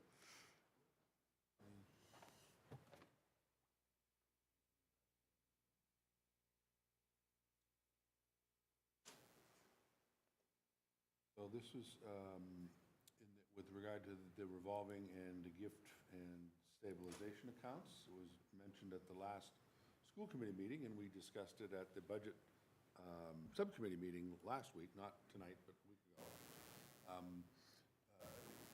What would we like to see as sort of a trial? This certainly can be an evolving document. If, my goal would certainly be to provide the committee with what it needs, and it may not know that yet. It may evolve and so forth. So this, I think, is the report that we had discussed, presenting sort of end-of-year balances and showing what could fit on a page, at least for convenience sake, would be like 6 months at a time.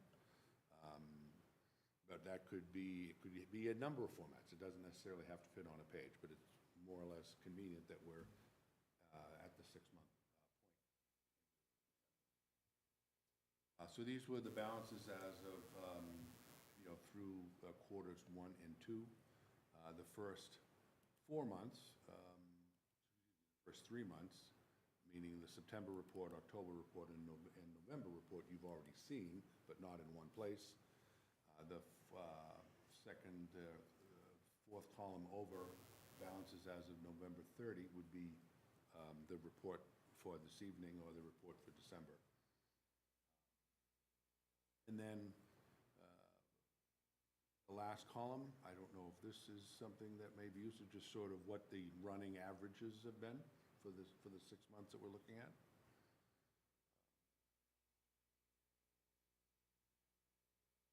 So that's certainly up for conversation. We'd love certainly, some feedback from the committee, and certainly, I'm sure it'll be on our next budget subcommittee agenda to have a sense of what do we need for quality information to make some good decisions.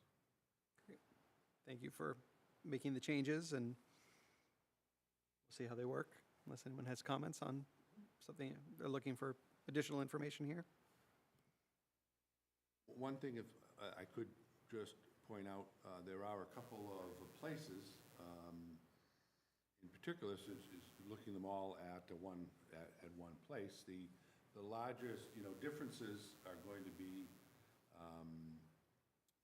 to the school, the stabilization fund, especially in light of the budget subcommittee work with the calculator.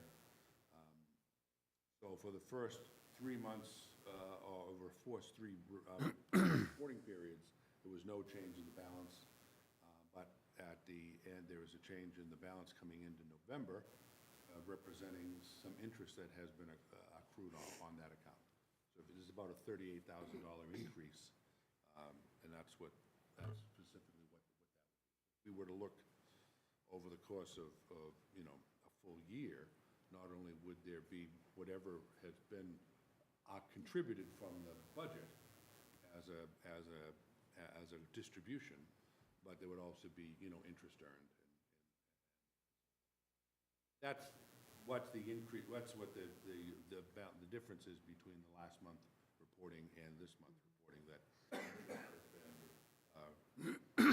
has been applied by the town treasurer's office. And no, it's pretty much what going to be some of the differences are. In each account going across them, there are going to be both increases and decreases, right? Because there's going to be each of the revolving funds to which a fee is paid, we would see, increase in revenue as collections get made, but also there would be expenses made. So these numbers represent a net, set of activities, not just a balance or just with withdrawals. So sort of net activity.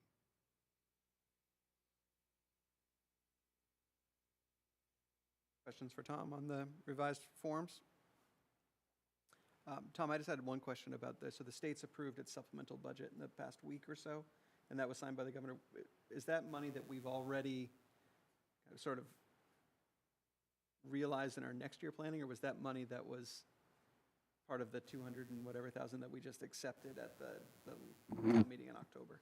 So that's actually a great question. What the state effectively approved last week would have been like a second supplemental budget. The impact to Ipswich is still being looked at. Dr. Blake and I discussed that the other day. The particular possibility for additional resources is coming in through what may be additional resources applied to special education offsets coming in through our circuit breaker accounts. We may not meet the threshold. There have been some extraordinary special education expenses across the state. Not that we haven't, realized those as well, but I think what the legislature was trying to do was to help the communities that were really hitting some high special education targets, which was I'm sure a perfectly appropriate thing to do. I'm not convinced, but in looking at the figures that were shared both through MASS and my professional association, which is called MASBO, Mass School Business Administrators, I don't believe that we're going to be on the list for receiving any of the money from this supplemental budget. But it's possible. Clarification? Yep. And the prior amount, which was approved and introduced into our budget right after the fall town meeting, has been incorporated into the budget as of last month. So. Other updates from the budget subcommittee? Which other committees have met? Beffies will meet next week, and we haven't met probably since early November, so. And working groups, I have some communications. oh, Info? yep. Okay. Sorry, go ahead. I'm That's sorry. So the way that our meeting lines up, and then maybe not having a meeting, and then the winter break, it threw off our newsletter cycle. So the thought was to do a real quick, like, have a nice break message from the chair. In the folder, there's a draft with like 2 sentences. I'm not sure if she's going to add to that. I don't know if this group feels comfortable giving her authority to edit that, and then that can go out on the 19th. And we will likely have a meeting at the end of this month, just because we'll have heard back from, well, 2 big things. One was this, but we'll also have heard back from the MSBA to discuss. If we have a meeting on the 21st, does it change what you want to include here? Would you include more? Maybe. I think we could, and then it's going to be what date would we send it out? And I think That was the maybe we can talk about that at communications next week. So this is kind of, particularly in the event we don't have that meeting and/or we can't find a date to send out. Okay. What do you think, Jeff? Yeah, I think that makes sense. I don't know if Dr. Blake has had anything that's come up since Monday when we talked about the month schedule and whether we would need a second December meeting. No, not since. So at this Monday. point, it is tentative. Yeah. In the past, at least in my time on the school committee, we have not had a second December meeting because it tends to be a slow period. Sure. Yeah, we could do a one-off facilities too, after we hear back next week as well. Okay. Yeah, so then the idea though, like where you're going, I think, is if we get hopefully good news from the MSBA, that's why there's, feels a little superstitious, but there is a draft social media post. So that could go out with either an announcement from Dr. Blake or the press release from the MSBA. I like all that. Okay. I might also suggest, sometimes we do the little rundown, like just the quick updates. There was a couple things from tonight's meeting that we could include as well. Like the athletic honors and like some of those Yeah, kind of things. so, I mean, yeah, it's really just the way the meetings line up, so I think, so communications meets next week. If this goes out on the 19th, does the bigger group, is everybody comfortable saying, go ahead, communications, throw in that we had a presentation and like just kind of those basic things, and then maybe a little bit more remarks from the chair if she decides to add anything there? Is everybody comfortable with that? Well, I want to suggest let's put this section in, saying there's a section for, Activities and accomplishments? yes, Yeah. and then a section from comments from the chair, and then so we would vote on, or we would all agree that, yes, those are the 4 sections we want in it, and then as part of the communications subcommittee, we're just updating the language that goes underneath it. Would all of you be comfortable with that? I just want to make sure you have a chance to see as much as possible ahead of time. So the only other issue is that I think under the revised schedule, we have a newsletter that's also going to go out on January 9th. And so if we put 4 sections here, we may not have enough to get the and it just throws our timing off a little bit. So I think we can have that Maybe- discussion on Thursday. I'm fine with Yeah. either one. I hadn't And- thought about that. Yeah, right, we can talk about it more on Thursday. So how do we want to leave it with this group is this group comfortable with I'm comfortable with that. maybe adding a little bit of communications, and Kate might add something? And I Okay, think that the Fall Sports Award is timely, so Yeah. maybe let's just include that Yep. right now and acknowledge that we had the group in, we've got a photograph, and makes it visually yeah. interesting. Mm-hmm. Yeah, I like that. All right, I'm just putting this in here as like a placeholder. All right, wonderful. I think that's it for communications then. And I'm just gonna add in that STEAM team's been meeting monthly, and our homework this month was to spread awareness and see if anybody is interested in presenting in the spring. Think about it. Do you have a date yet? Great question. I believe so. Can I look it up and I will get back to you? Okay. Any other working groups? IEF, did you say had a meeting? I did. And who's our representative from IEF? Is it Kate? What is it? Sorry. Yeah. Yeah, it was me. I was unable to attend the last one. I was dealing with a sick wife, unfortunately, so I was not privy to the, That was, I can, if you need a report this evening, I can But look it up. yes, my- I can look up the notes. I think, I did see that their annual notice for fundraising is in the Ipswich Local News that came out yes, yesterday. there was an insert, I think, in insert. today's news, right? That's one Yeah. of their big fundraising pushes.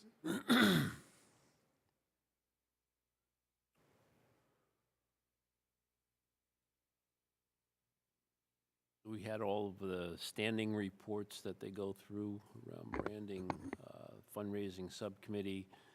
As you said, the document went out, was printed last week, and then was inserted in the newspaper.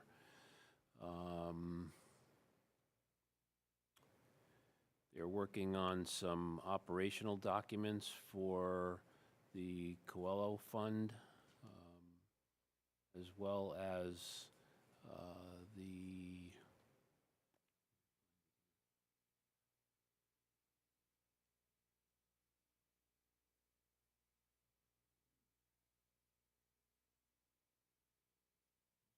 Traverso Weatherall grants. It was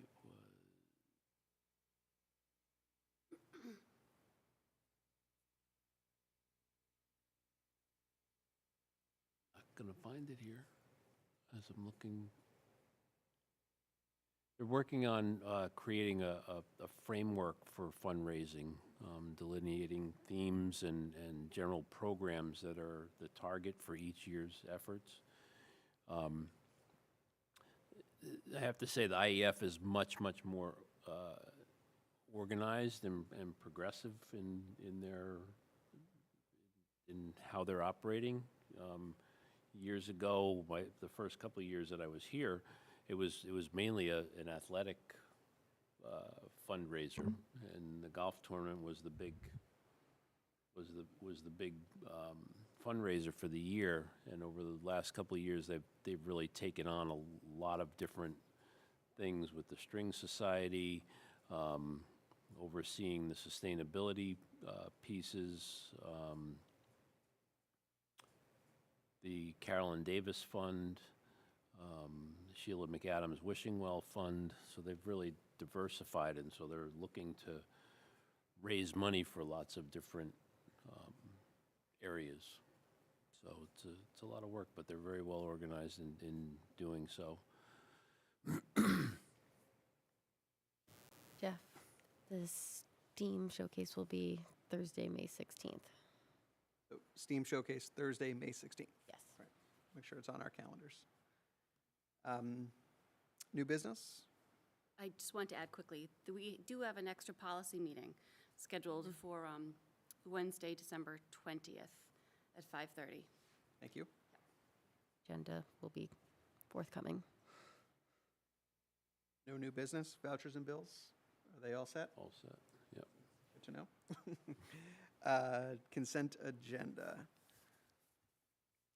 Move the Ipswich School Committee to accept the following: meeting minutes from the November 16th, 2023 meeting, a check from Geska Studios on behalf of Winthrop School in the amount of $1,016 to be deposited into the Winthrop Student Activities account, and a check from the Ipswich Education Foundation in the amount of $2,500 for the purchase of MTSS intervention toolkits to be deposited into the Winthrop gift account. Is there a motion? Motion to accept? Is there a second? Second. Moved by Jen, second by Diana. All in favor?